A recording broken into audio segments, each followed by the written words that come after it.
যুগে যুগে অনেক শাসক, রাজা, মহারাজা, বাদশারা শাসন করেছেন বিশ্বকে। তাদের মধ্যে অনেকেই এখনও নিজের কৃতকর্মের মাধ্যমে স্মরণীয় হয়ে আছেন, আবার অনেকেই বিতর্কিত। আজ আমরা এমন এক শাসকের কথা উল্লেখ করব যার রাজত্বকাল ছিল স্বর্ণযুগ, আবার একই সাথে ছিল নৃশংসতায় পরিপূর্ণ। তিনি ছিলেন মরক্কোর আলাউইদ রাজবংশের দ্বিতীয় মহান সুলতান মৌলে ইসমাইল। মৌলে ইসমাইল ১৬৪৫ খ্রিস্টাব্দে মরক্কোর সিজিল মাসায় সারিফ ইভান আলীর ঘরে জন্মগ্রহণ করেন। তিনি ছিলেন আলাউড রাজবংশের দ্বিতীয় শাসক। ১৬৭২ সালে তার সৎ ভাই আল রাশিদের মৃত্যুর পর তিনি মরক্কোর গদি দখল করেন। ইসমাইল ছিলেন একজন ক্রূর এবং অত্যাচারী শাসক। ইসমাইলের রাজত্বকাল মরক্কোর ইতিহাসে সবচেয়ে দীর্ঘতম, কিন্তু একই সাথে ছিল নৃশংসতায় পরিপূর্ণ। ইসমাইল নিজের রাজত্বকাল শুরু করেন লাশের উপর দিয়ে, আর তিনি শাসন ক্ষমতায় বসা মাত্রই একের পর এক নিজের শত্রু সেনাপতিদের শিরচ্ছেদ করতে থাকেন। এমনকি তার রাজত্বকালে রাজধানীর কেন্দ্রস্থলে ৪০০ জন বিদ্রোহীদের মাথা কেটে তাদের ছিন্নমুন্ডু দেওয়ালে ঝুলিয়ে রাখা হয়েছিল। রক্তের নেশা যেন সারাক্ষণ তাকে তাড়না করে বেড়াত। মানুষ হত্যা করা ছিল তার কাছে খেলার মতো। তিনি অত্যন্তই নির্মম শাসক ছিলেন। ৫৫ বছরের শাসনামলে ইসমাইল প্রায় ৩০,০০০ মানুষকে হত্যা করেন। এছাড়াও তার যুদ্ধে বহু মানুষ নিহত হন। শুধুমাত্র ইসমাইল নিষ্ঠুর সুলতানই ছিলেন না, তার নারীলোলুপতাও ছিল ব্যাপক মাত্রায়। কোনো নারী যদি ইসমাইলের বিরুদ্ধে সম্মানহানির অভিযোগ আনত, তাহলে তার দাঁত উপড়ে ফেলা হতো অথবা তাকে শ্বাসরোধ করে হত্যা করা হতো।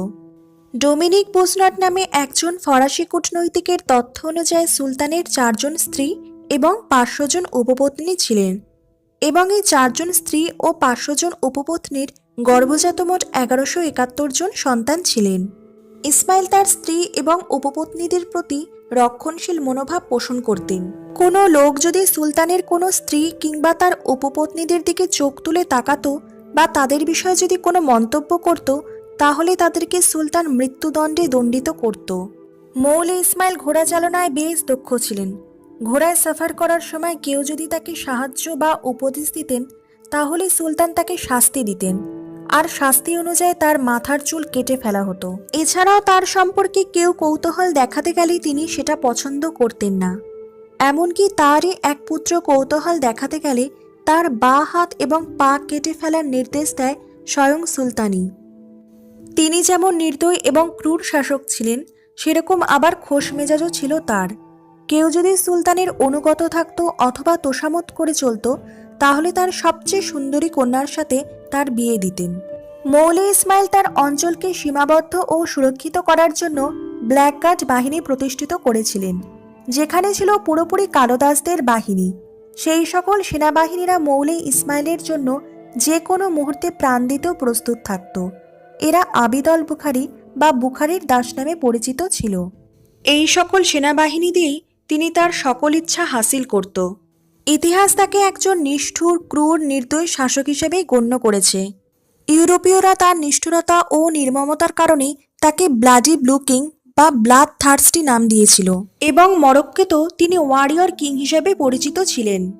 এত বিতর্কিত বিষয় থাকার পরেও ইতিহাসে, এমনকি পরবর্তীতেও গিনেস বুক অফ ওয়ার্ল্ড রেকর্ডসে তার নাম উঠে আসে। Moulay Ismail Guinness book of world records অনুযায়ী ৮৮৮ জন সন্তানের জন্ম দিয়েছেন, যা রেকর্ড করা ইতিহাসের সর্বোচ্চ সন্তানের জনক। তবে যতই তিনি নির্মম হোক না কেন, তার আমলেই মরক্কোতে শান্তি ফিরে এসেছিল, সুরক্ষা শৃঙ্খলা রক্ষিত হয়েছিল। তার শাসনকালকেই একটি স্বর্ণযুগ হিসেবে বিবেচনা করা হয়। এরকম আরও ভিডিও পেতে এবং রাজনৈতিক অঙ্গনের নানা ঘটনা ও ইতিহাস জানতে আমাদের মুক্তাগাছার ইতিহাস মিডিয়া ইউটিউব চ্যানেলটিকে সাবস্ক্রাইব করুন এবং পাশে থাকা বেল আইকনটি বাজিয়ে দিন।